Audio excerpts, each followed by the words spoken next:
ان کو بھی جانا پڑے گا، مجھے لگتا ہے جانا پڑے گا۔ تو سمیع ابراہیم نے کھل کر بتا دیا ہے۔ اسی طرح عامر متین صحافی ہیں، وہ لکھتے ہیں کہ توبہ توبہ کیا ڈرامہ رچایا گیا، کس کے لیے؟ جب جج کے بیڈ روم میں کیمرے لگے ہوں، ان کے رشتہ دار اٹھائے جائیں اور ان کو کرنٹ لگایا جائے، جج اپنے چیف سے التجا کریں اور وہ کچھ نہ کریں، سرویلنس ہو، دھمکایا جائے، جب جج کچھ نہیں کر سکتے تو غریب لوگوں کو کیوں روز ٹھوکتے ہو بھائی؟ جب سپیڈ والے کمپرومائزڈ بڑے عہدوں کے لیے حاضر ہوں تو پھر باقی کیا بچا ہے؟ سب بکاؤ مال ہے، صحافی کیا، جج کیا، سیاستدان، جج، جرنیل اور بابو کیا، سب مایہ ہے۔ اس کے بعد عامر متین لکھتے ہیں کہ اسلام آباد ہائی کورٹ کے جج بغاوت پر اتر آئے، ایسا تو کبھی ہوا ہی نہیں، خطرناک خط، کیا نتائج بھی خطرناک ہوں گے؟ کس کے لیے؟ اصل سوال یہ ہے، جو بھی ہوا اب کٹا کٹی نکلنے جا رہا ہے، لگ پتا جائے گا، دیکھنا یہ ہے کہ کس کو۔ اب ناظرین کرام اس کے بعد غریدہ فاروقی لکھتی ہیں، اور غریدہ فاروقی کن کی زبان بولتی ہیں وہ آپ کو اچھے طریقے سے پتہ ہے۔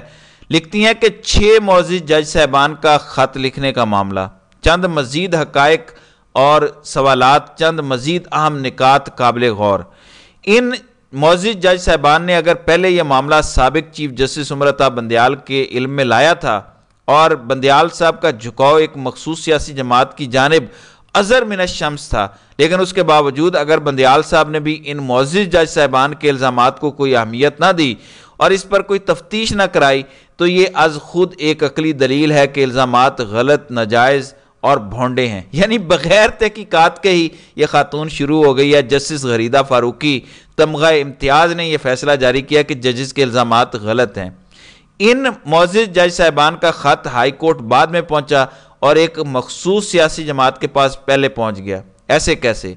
آپ کے پاس بھی تو پہنچا ہے، تو آپ کس مخصوص جماعت سے تعلق رکھتی ہیں؟ بہرحال لمبی تحریر ہے، آخر میں لکھتی ہیں کہ حکومت وقت کو چاہیے کہ وہ غیر سیاسی اور با کردار بیوروکریٹس اور سرکاری عہدیداروں کا ایک پینل بنائے جو ان الزامات کی تہہ تک پہنچیں۔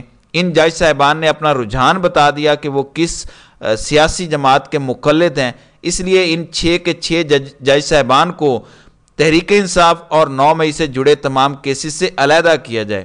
سب سے اہم پہلو یہ دیکھا جائے کہ ٹائمنگ کتنی عام ہے، 1.5 سال پرانے گڑے مردے اکھاڑنے کی آج کیا ضرورت آن پڑی؟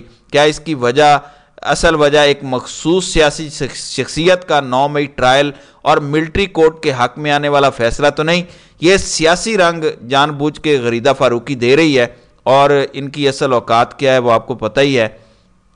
دوسری جانب مطیع اللہ جان، انہوں نے بہرحال ایک بڑا زبردست ویلاگ کیا ہے، اس کے اندر انہوں نے سر چرچل کی مثال دی۔ برطانیہ کے اندر جب جرمن جہاز فائرنگ کر رہے تھے ورلڈ وار 2 میں، تو چرچل نے پوچھا کہ کیا ہماری عدالتیں انصاف دے رہی ہیں؟ تو کہا گیا کہ انصاف دے رہی ہیں۔ اس پر اس نے کہا کہ کسی سے پھر کوئی خطرہ نہیں ہے۔ تو مطیع اللہ جان نے اپنے پروگرام میں بھی، اپنے ویلاگ میں بھی کھل کر یہ کہا ہے کہ یہ بلیک لیٹر ڈے ہے، اور اس نے تمام تر چیزیں کھول کر رکھ دی ہیں، اور اب کوئی شرم، حیا، پردہ، کوئی اب چڈی بنیان بھی نہیں بچی، سب کچھ ننگا ہو کر کھل کر سامنے آ چکا ہے۔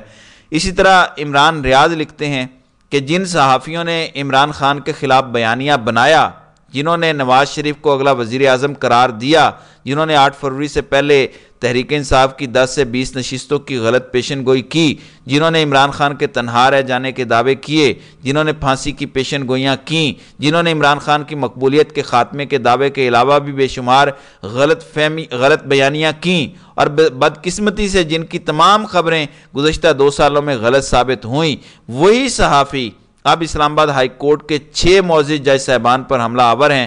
باقی پاکستانی قوم خود سمجھدار ہے۔ اب صدیق جان لکھتے ہیں کہ اطلاع ہے کہ 6 ججز کے خط کے بعد جسٹس قاضی فائز عیسیٰ نے چیف جسٹس عامر فاروق کو ملنے کے لیے بلایا، تو اس ملاقات میں قاضی فائز عیسیٰ کی اہلیہ بھی موجود تھیں۔ مریم نواز خان کا اپنے ویلاگ میں انکشاف، یہ جیو کی رپورٹر ہے مریم نواز، جو جیو کی جانب سے رپورٹ کرتی ہیں۔ تو اب آپ مان لیں کہ ججز کی بیگمات بھی ہماری جج ہیں، ایک سرکاری میٹنگ ہے اور وہاں بیگمات بیٹھ کر فیصلے دے رہی ہیں۔ ایسے ہی انصاف کی دنیا میں ہمارا 139واں نمبر نہیں ہے۔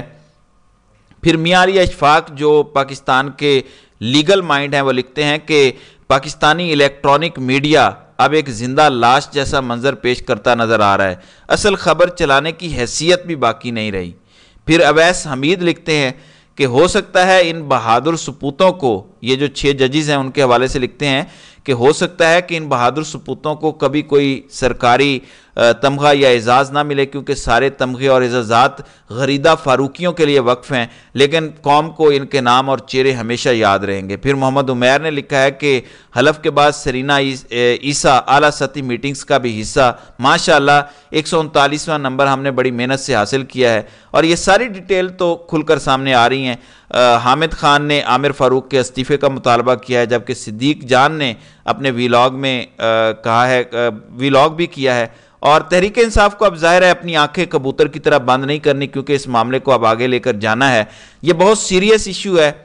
سارے یہ جو واقعات کوٹ ہو رہے ہیں یہ 2023 کے ہو رہے ہیں، جہاں پہ تحریک انصاف کو مارا گیا، پیٹا، پارٹی کو توڑا گیا۔ اب یہ تحریک انصاف کے اوپر ڈیپینڈ کرتا ہے کہ یا تو بیڈ رومز میں بیٹھ کر آپس میں لڑیں ایک دوسرے کے ساتھ کہ مروت نے یہ کہہ دیا، آفریدی نے یہ کر دیا، یا اب آپ باہر نکلیں، پروٹیسٹ کریں، پریس کانفرنسز کریں، رولا ڈالیں دنیا میں، اردو انگریزی میں کالم لکھیں۔ بہرحال دیکھتے ہیں کہ معاملات کس طرف جاتے ہیں، لیکن ایک بات کلیئر ہے کہ چیزیں بہت زیادہ خراب ہو گئی ہیں۔